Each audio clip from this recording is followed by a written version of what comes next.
जैसे कि भगवान हमरा से बहुत बार छल कइले एक बार ना। जब जब हमर खुशी के माहौल आवेला तो कुछ ना कुछ हमरा साथे धोखा भइल बाटे। ई सब भगवान के देन बा। हालांकि खुशी आने से पहले ही खुशी चल जाता है, ये भगवान की विडम्बना है। भगवान आदमी तो भैया सदिया कब बाटे भैया के शादी में जाए के बाटे। भैया के जगह जगह से, बिहार से, झारखंड से, उत्तर प्रदेश से, तमाम मन में कि भैया के शादी बाटे और शादी से सबके।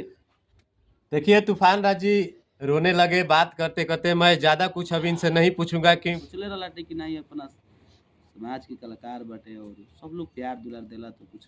पूरा भोजपुरी फैंस के बीच मायूसी छाया हुआ है। इतना मायूसी छाया हुआ है कि कहीं ना कहीं फैंस भी आपका बौखला गए हैं इस न्यूज को सुनकर, इस संदेश की। फोन पर फोन आ रहा है कि भैया से बात कराइए, भैया के एक न्यूज लीजिए कि कैसे हो गया, ताकि हम लोग भी इस बात को मैंने सच्चाई जान सके कि यही हम सब भाई से यही हम कि आप सब हिम्मत बनाई, आप सब हमारी हिम्मत बनी। हम दोसर की।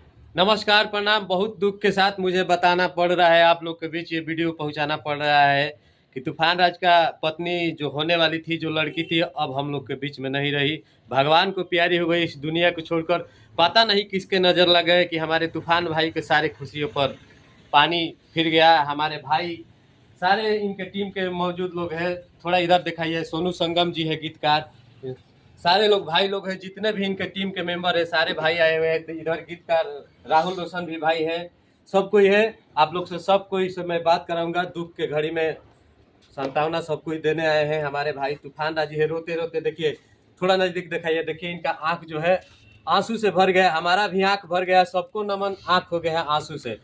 इस दुख के घड़ी में मैं वीडियो नहीं बनाना चाहता था, लेकिन क्या करिए, वीडियो के माध्यम से आप लोग को भी पास पहुंचाना है इस संदेश को दुख के घड़ी के।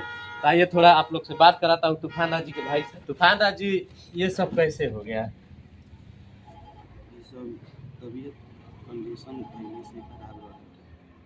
2-3 महीने से दवाई चलत रहा। आखिर हुआ क्या था आपको पत्नी को, संगीता कुमारी को, जो अब इस दुनिया में नहीं रही, भगवान को प्यारी हो गई? आँख के प्रॉब्लम रहलक, आँख के नस जाम रहलक, ब्रेन से कुछ ब्रेन प्रॉब्लम हो गया दवाई के इफेक्ट से।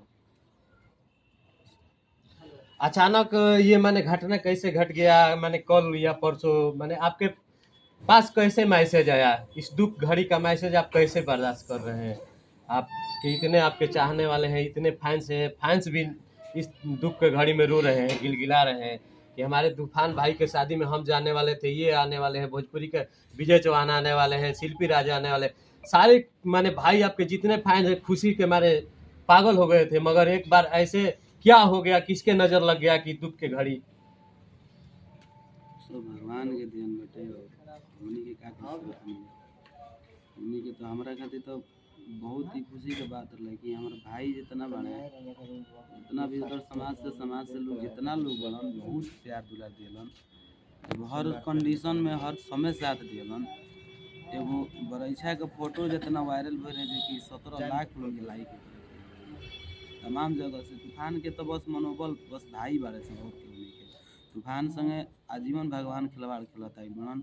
हम जब से लाइन में बनी और जौन भी अपना होश संभले बनी, तब से हम सब बरियारी काम करेनी। बाकी भगवान के मर्जी कुछ ना है कि तूफान करस, तूफान आगे बढ़स। हमार खुशी हर समय छिनाइल बटे, कोनो आज नया नहीं है। और बहुत ये खुशी हमार बहुत जीवन के अनमोल चीज है।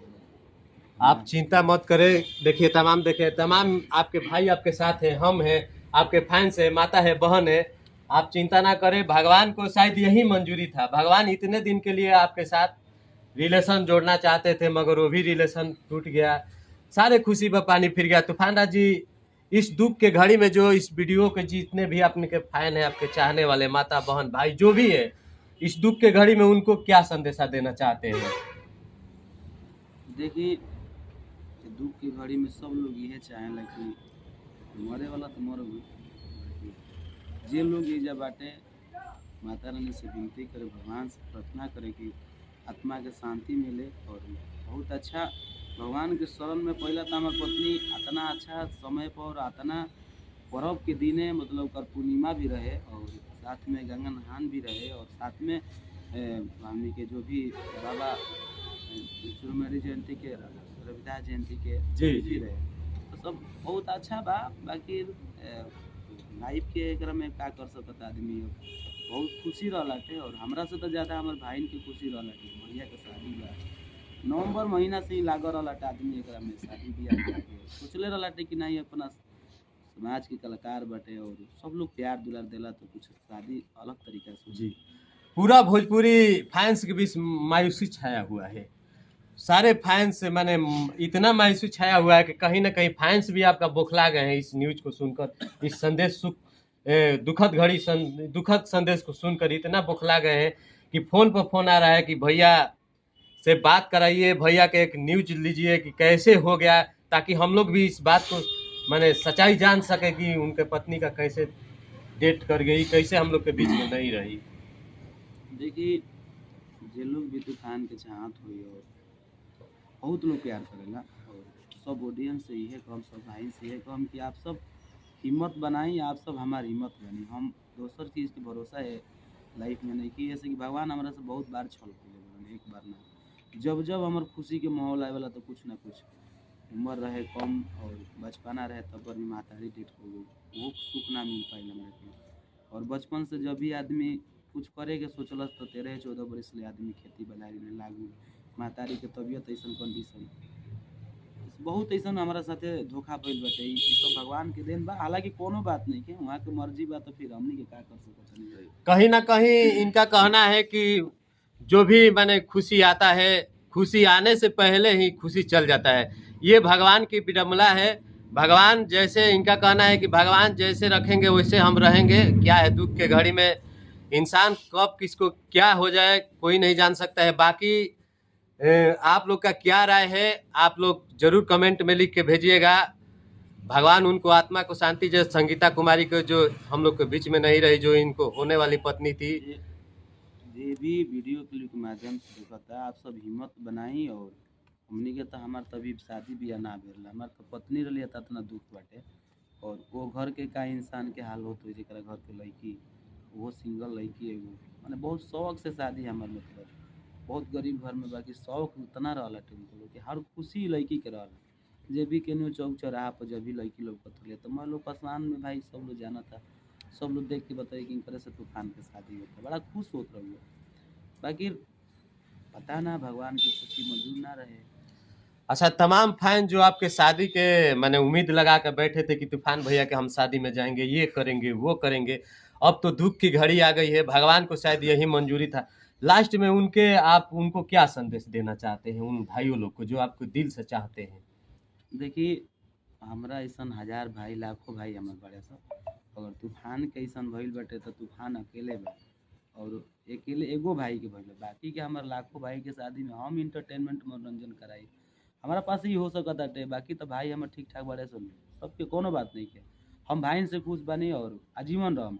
हमारा ये बात की थी भाई कि हम एगो पोस्ट डाले नहीं कोनो चीज़ तो इतना ना हमरा के लोग चाहे वाला बाटे कि बहुत ज़्यादा वायरल उ चीज़ के होकेला। हम ये चीज़ खातिर पोस्ट ना डालले रहनी हम अपना औरत के फोटो की मैंने सब लोग एकरा के उठा के डाली बाकी हमारा से बर्दाश्त ना होत रहे। बर्दाश्त ये बात के ना होत रहा कि जब भी लोग लाइव आवताटे कहीं भी आदमी तो भैया सदिया कब बाटे सदिया कब बाटे तो वो लोग के जवाब तो दिहल मानने की उचित बनता न कि लोग माने वो बात के रखले बाटे कि हम भैया के शादी में जाए के बाटे। भैया के शादी में हर ऐसा जगह से बहुत ऐसा जगह से बिहार से झारखंड से उत्तर प्रदेश से तमाम लोग मैंने शादी के एगो शादी बहुत बड़ा फंक्शन ही रहा। आपका शादी लगभग भोजपुरी में तमाम कलाकार तमाम फैंस के माने बीच में ये मैसेज चल गया था कि तूफान राज जी का शादी होने वाला है और शादी के बहुत मैंने जबरदस्त तैयारी रहा। जितना भी हमनी के टीम भी है सब लोग अपन अपन मेहनत के लिए 5-6 गो 7 गो भाई हमारे बने बहुत मैंने रहल हटे कि मन में कि भैया के शादी बाटे और शादी से सबके।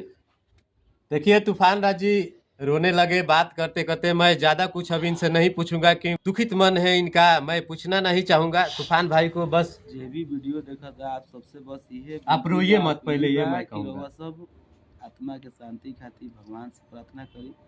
वो इंसान ना वो हमारा खातिर भगवान रहे और भगवान के समय जदि न रहे वो दिन भगवान अपना क्यों बुला ले हम यही कहम। कहे से काल के जो पर्व रहे न वो लगभग बहुत ही मतलब माने जाने चीज रहे। खुशी हमरा हम दुख होके का कर सकता नहीं, हमरा दुख होखला से का हो सकता है। हम इतने कर सकते नहीं कि कोई जाए वाला इंसान कोई ओकरा खातिर और विनती कर मन्नत मांगो भगवान से कि और ओकरा के अच्छा जगह मिले, ओकरा के स्थान मिले। सब लोग से विनती ये बाटे कि आप सब माता रानी से दुआ करें कि बहुत अच्छा हमारा वो लड़की के इतना लड़कन पर भरोसा रहे, फाइन्स पे इतना भरोसा रहे कि रात दिन आप ही के न्यूज के माध्यम से सब शादी के बारे में सब वो करे बात। कहीं ना कहीं सारा सपना टूट गया। हाँ, सारा सपना टूट गई और अब सपना खातिर हमारे भाई हमारे साथे बने, बाकी कुछ ना कहो। आप सब ठीक ठाक रही, हम ठीक बने, बाकी हम लोग आपके साथ है, सारे भाई आपके साथ है। बाकी आप लोग का क्या राय रहेगा आप कमेंट में लिख के जरूर भेजिएगा। ओम शांति ओम जरूर भेजिएगा। तब तक के लिए जय हिंद, जय भारत।